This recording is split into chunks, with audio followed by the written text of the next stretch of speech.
And so I want to lay some things to rest here today. This term sanctuary city doesn't have a sole legal or procedural definition. You can look in Georgia statute and you can find a clear definition for a unified government. You can look in contractual language and you can find out exactly what it means to be an SEC institution. Sanctuary city doesn't track with either of those. And so that term means different things to different people depending on the context of the discussion. We know what it means. Many of the elements. Liar. Many of the elements. Liar. Liar. Liar. We're here to listen. Liar. You're a liar. We're here to listen. Liar. There'll be time for questions. You are guilty and got blood on your hands for this murder, sir. Many of the aspects that are ascribed to sanctuary cities We know what sanctuary are city things means. that are disallowed by Georgia law. Sanctuary policy, which is what we do. And we contribute a document every year to the Georgia Department of Audits indicating that we do not correspond to these definitions under state law. Yes, you do. And no policies have been adopted Please by the stop mayor and lying. commission You're that have insulting created our sanctuary intelligence. city status in Sir, Athens. You need to resign. One protocol that sometimes arises. Resign! Resign now.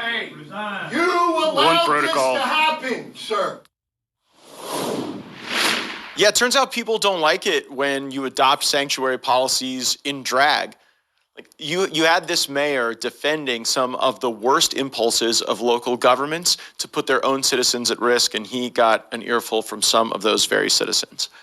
I want to give you an update now regarding some really bad stuff going on at the FCC. Now, you might not think daily about the Federal Communications Commission, but they have a really important role regulating America's airwaves and the entire information battle space that is so critical to get good decisions to the forefront in a representative republic. And we took note of a recent action by the FCC and the strong dissent from a conservative FCC Commissioner Brendan Carr. So Brendan Carr is objecting to this rule that the FCC has repeatedly tried to put into place that takes DEI policies to a dangerous extreme. And I'm reading now from the dissent of Commissioner Carr on the adoption of this rule. Today's FCC order takes two separate actions. First, it reinstates the federal requirement that broadcasters file a document every year with the FCC that lists the race and gender of their employees. In particular, the second part of today's order, the FCC decides that it will take this form with demographic data and publish it on a station-by-station basis, meaning that the FCC will now post a race and gender scorecard for every TV and radio broadcast station in the country.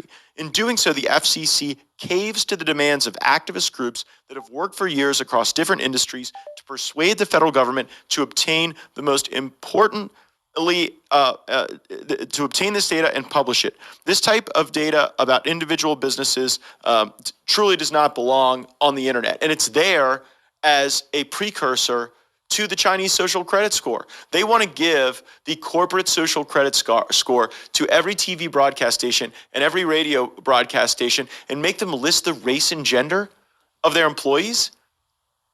This is crazy. This is not the public purpose of our airwaves, and we are incredibly proud of this dissent. The courts have struck down this attempted rule repeatedly, and we would encourage them to do so. Again, it's unconstitutional, un-American, and certainly deprives many Americans of like equal protection if they're running these broadcast stations and then being treated differently as a consequence of racial or gender-based makeup.